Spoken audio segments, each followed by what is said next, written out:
E eu quero pegar dois ou talvez dois ou três exemplos, um interligado no outro, para mostrar essa coisa que se parece com Davi, Salomão e Jeroboão.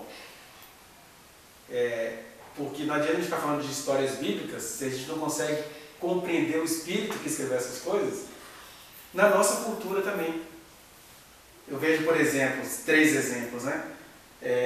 Nós temos um cara, estava falando que eu era um adolescente temente a Deus, e aí eu fui vendo o nascimento, o ápice, o declínio, com todas as aspas, de alguns, e o ápice eterno de outros que me tremem o coração. Aí na minha adolescência, por exemplo, eu descobri esse cara que vocês viram postando coisas sobre ele lá na minha página, que é o tal do Caio Fábio de Araújo Filho. Então, foi um cara que recebeu de Deus extrema sabedoria, e aí, sabedoria melhor que a de Salomão, porque ele não se tornou um polígamo, não tinha 1000 mulheres, só tinha uma mesmo. Tinha uma vibe moralista, embora tivesse uma mente livre, uma vibe machista que ele tem até hoje, porque não deixou de ser um ser da cultura dele, ele carrega a macheza na pele, né? Aí sobre essas questões pessoais, sem nenhum problema, mas um homem profundamente temente a Deus. E que de repente, como o rei Davi, ele se viu numa complicação pessoal de nível nacional.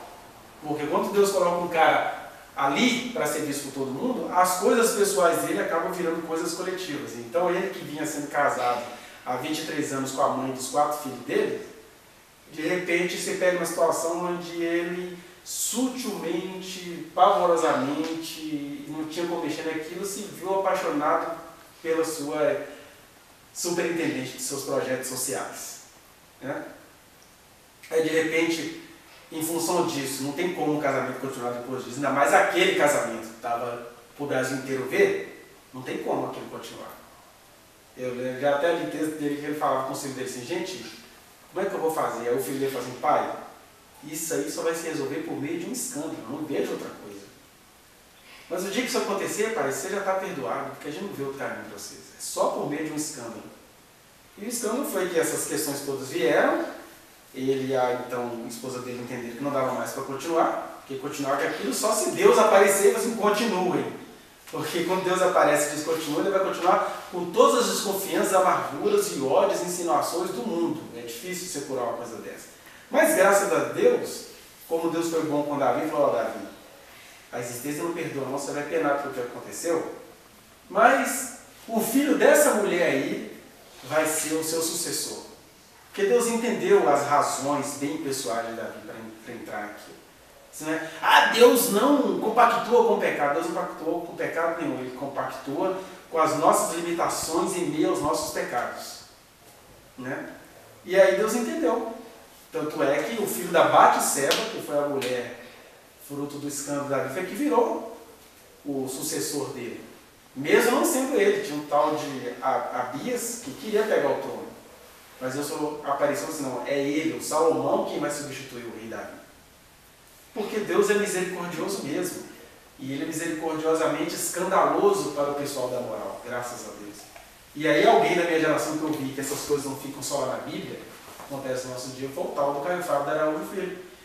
Ele encerrou o casamento, e aí quem quiser ler as histórias pessoais estão todas lá no site dele, quando ele diz que um velhinho numa praia foi ao encontro dele, e quando ele ainda estava conhecendo a atual esposa dele, com quem ele já é casado há 2001, há 15 anos, 15, 16 anos, o velho chegou para ele estava disfarçado na praia falando com Deus com medo de ser conhecido, e aí um velhinho chegou lá, inclusive falou sobre o portão dos invisíveis. Ele falou que você entender que negócio é de portão dos invisíveis, que aí com o tempo ele foi falar, gente, hoje eu estou entendendo a história do velhinho, é o portal dos invisíveis. Mas o velhinho nunca imaginar nada de internet, questões cibernéticas, era o portão dos invisíveis. E aquela VTV lá é o verdadeiro portal dos invisíveis. Passa a gente ali de tudo quanto é tipo, se está fingindo ou não, mas é só coisa que a gente não sabe o que fazer com aquilo. Né? E eu já tive o prazer de acompanhar muitos programas ao vivo, assim, cara, Deus existe, está ali, ó. Não precisa nem estar no Jornal Nacional, Deus está na cara do Brasil, só não vê quem não quer. Deus teve misericórdia do homem e deu ele um novo e vivo caminho, como diz as Escrituras. O meu caminho é novo e é vivo, e as coisas não se perderam, né? Pensando no foco pessoal dele, que eu fiz questão de acompanhar porque eu tive um privilégio acerca dele, que ele ainda não sabe.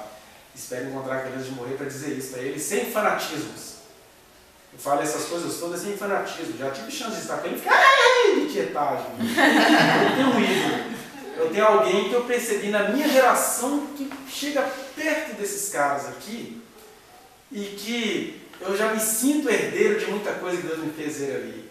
E uma das primeiras experiências de herdeiro, eu já estou dizendo aqui que quem não gosta disso, suma, porque você não está aqui servindo a mim, você pode estar servindo a Deus ou suas percepções. Mas eu me lembro que no ano de 1997, eu desempregado, e a Brenda recém-nascida, ou ela estava nascendo? Não, a senhora estava grávida da Brenda. E eu tinha acabado de perder o emprego, eu estava numa livraria Record, em frente ao Parque Municipal. Eu lembro que eu estava ali, e me deu uma compulsão, eu atravessei até fora do semáforo. Entrei na livraria, achei uma biografia desse tal de Caio Fábio, que já era odiado desde muito tempo, já quando ele era famoso, né? Eu comprei.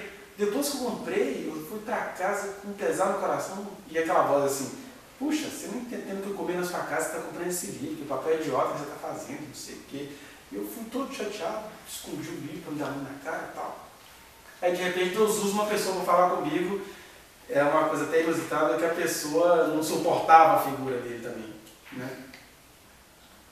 E na época eu dizia até para essa pessoa, não sei não, mas eu estou vendo que esse cara vai perder a fama dele, mas Deus vai reerguê-lo depois. E aí Deus tomou essa pessoa e falou comigo assim, ó, não fica chateado por ter comprado aquele livro, não, porque fui eu que fiz você atravessar aquela avenida. Eu acho legal que a pessoa nem sabia que eu tinha atravessado a avenida, aquela coisa toda. Fui eu que te fiz parar ali, atravessar aquela avenida, entrar naquela livraria e comprar aquele livro. Fui eu. Agora escuta o que eu vou te falar. E o que ele me falou eu não vou falar para vocês não. Ele falou aquelas coisas todas que são pessoais, né? E falou assim, ó, eu vou tirar esse homem dos olhos do povo, mas eu vou fazer ele voltar de novo. Isso foi em 1997. Em 1999 estourou o escândalo, né? Você viu? Pastor Caifás, não sei o quê. E eu fui ver a história, nem era escândalo, só escândalo para quem odiava, quem fica procurando motivos para te desqualificar, né? Era uma crise que acontece talvez até na família de quem... Aliás, eu fui conhecendo depois muita gente que metia a língua nele. A história dessa pessoa é pior, história feia, de gente cínica, safada, nojenta, que permanece na prática do pecado. Ele não, ele teve um incidente na família, eles resolveram como puderam resolver, tanto é que tudo é tão bem resolvido que as duas famílias que se formaram são muitos amigos, eles viajam juntos e tal, e não tem troca de casal, não tem nada. É porque foi uma coisa que teve a intervenção divina. Foi Deus que fez aquilo. Quando eu falo isso, eu não estou dizendo assim, eu queria que acontecesse isso comigo. Não, eu fico feliz de ver a mão do Senhor no meio de loucuras humanas. Onde ele fala assim, o que eu elegi eu preservo. E o mistério de Deus na vida da gente, porque o que eu vejo é o seguinte, aquele casamento de 23 anos tinha de acontecer, porque aquele casal tinha que ter aqueles 4 filhos que eles tiveram. Agora, como eu sempre, lá naquela época, já tive aquela convicção, em nenhum lugar na Bíblia está escrito que o casamento é indissolúvel. O casamento é um caminho para os dois que querem andar diante de Deus. Agora, eu não posso falar, é indissolúvel. Isso não está escrito na Bíblia, isso é coisa que a religião inventou. Porque você pega situações como essa, por exemplo, na verdade eu vejo que Deus fica bem calado com qualquer casamento que vai se romper. Ali Deus salvou, porque aquilo faz parte de uma história mais ampla. Faz parte de uma cultura mais ampla. Né? O que é pecado, Deus trata como pecado, e o que não é, Ele tem toda a misericórdia dele. Por exemplo, a separação em si não teve nenhuma questão pecaminosa, mas pecaminoso foi o processo, porque quando você vai investigando a história, foi uma coisa que durou mais ou menos 3 anos para ele ter coragem de dizer, gente, deu bicho, não dá. Tudo isso que eu estou fazendo diante de vocês, a fábrica de esperança, todo esse projeto social, foi feito numa situação que não dá. Aí, esse aspecto, ele como um homem que reconhece Deus como pai, falou, não, Deus me disciplinou. O leão da tribo de Judá deu uma patada na minha cara, ele fala isso. O aspecto pecaminoso foi isso, como Davi. O problema dele não era nem ele ter se afeiçoado de uma outra pessoa, o problema dele foi, para esconder isso que ele fez, ele cometeu crimes, arrumou uma estratégia de guerra para colocar o marido lá para ele ser morto. Né? E isso que aos olhos dos homens, nossa, esse cara sabe, cara é esperto. Eu não criei você para ser esperto.